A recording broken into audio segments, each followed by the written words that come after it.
পঞ্চগড়ের তেঁতুলিয়ায় অবৈধভাবে গড়ে ওঠা একটি ব্যাটারি পুনঃপ্রক্রিয়াজাত কারখানার বিষাক্ত বজ্রে মারা গিয়েছে অন্তত ৬টি গরু।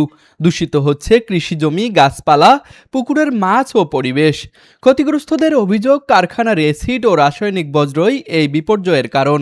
তেঁতুলিয়া উপজেলার দেবনগর ইউনিয়নের দেবুপাড়া গ্রামে কয়েক মাস ধরে খোলা আকাশের নিচে পুরনো ব্যাটারি গলানোর কাজ চলছে।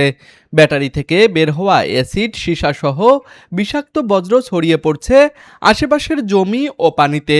স্থানীয়দের দাবি, সেই দূষিত পানি ও ঘাস খেয়ে মরে গিয়েছে ৬টি গরু, অসুস্থ হয়েছে আরও ২টি।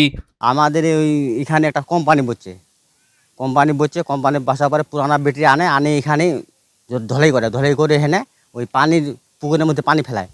যখন বৃষ্টি বেশি আসছিল, বেশি আসার পরে পানি খুঁটিতে নামে যাওয়ার পরে খুঁড়া পানি শুকা যাওয়ার পরে গরু বাঁধিছি, তখন ঘাস খাওয়ার পরে গরু আমাদের মারা যায়। স্থানীয়দের অভিযোগ, বিষাক্ত বজ্রে ফসল, গাছপালা, হাঁস মুরগি এবং পুকুরের মাছও ক্ষতির মুখে পড়েছে।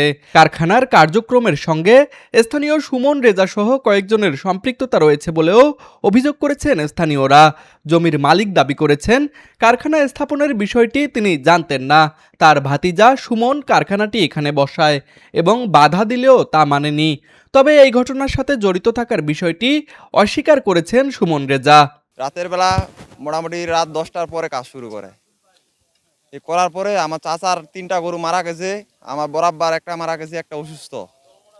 এই খাটিয়া গেছে 2টা গরু মারা গেছে। এই যে হাউস করছে, হাউস উঠলে মানে পুকুরে 2টা পুকুর বড়াই হয়ে যায়, গরু ঘাস খায়, গরু মারা গেছে। আমার ভাইটা কিছু অংশ পাবে আমার কাছে, 16 আনার ভিতরে এখানে পাবে। এইখানে এই ব্যাটারি কোম্পানি বসেছে, আমাকে জিজ্ঞাসা করে না। আমি যদি আসি আমাকে কোনো পাত্তা দেয় না। এই হলো ঘটনা। আমি 2-3 দিন আইছি, আমাকে কোনো পাত্তা দেয় না। আমার যেগুলো লোক আদি করে, ওদের 6টা গরু মারা গেল। আর আমার এই জমিগুলা সব পানিতে চলে গেছে, আবাদ হবে না। ভাই আসলে আমরা কোনো জানি না, বলতে কি এলাকায় আসছিল, আমরা তো জানি না এটা মানে ব্যাপারটা কেমন, কি ক্ষতি নাকি। এখন গরু মারা গেছে কিভাবে, এখন তো এটা জানি না। এখন এটা কোম্পানি আছে, এটার উপর চাপ দিছে, এখন মানে ওইটার ক্ষতিপূরণ দিয়ে দেওয়া হলো। কোম্পানির লোকে বলছে, আমরা কি এগুলো জানি? আমাদের এলাকার লোক এগুলো কি জানে বলেন? কারখানার শ্রমিকরা স্বীকার করেছেন, বৃষ্টির সময় বিষাক্ত পানি ছড়িয়ে পড়ে। ঘটনার পর থেকে কারখানার মালিক ও ব্যবস্থাপককে পাওয়া না গেলেও মুঠোফোনে মালিক আইনুল হক ক্ষতিপূরণ ও কারখানা সরিয়ে নেয়ার আশ্বাস দেন। গলাইয়া ওগুলো কোম্পানিতে পাঠিয়ে দেয়, দিয়ে ওগুলো যাতে আবার নতুন ব্যাটারি রিপেয়ারিং হয়। পানিটা আমাদের হাউসের ভেতরে আমরা থেকে দিই। বাইরে গেলে বৃষ্টি হয়েছিল, প্রচুর বৃষ্টি হওয়ার কারণে হাউসটা উছলে চলে গেছিলো পুকুরে। ইউনিয়ন পরিষদ জানায়, কারখানা সরিয়ে নেয়ার নির্দেশ দেওয়া হয়েছে। এদিকে পরিবেশ অধিদপ্তর ঘটনাস্থল পরিদর্শন করে জানায়, ছাড়পত্রবিহীন এই কারখানার বিরুদ্ধে আইনগত ব্যবস্থা নেওয়া হবে। ভাই ব্যাটারি, এটা হচ্ছে গজারিয়া সাগাট গাইবান্ধা, আর ম্যানেজার হচ্ছে মোহাম্মদ আইনুল।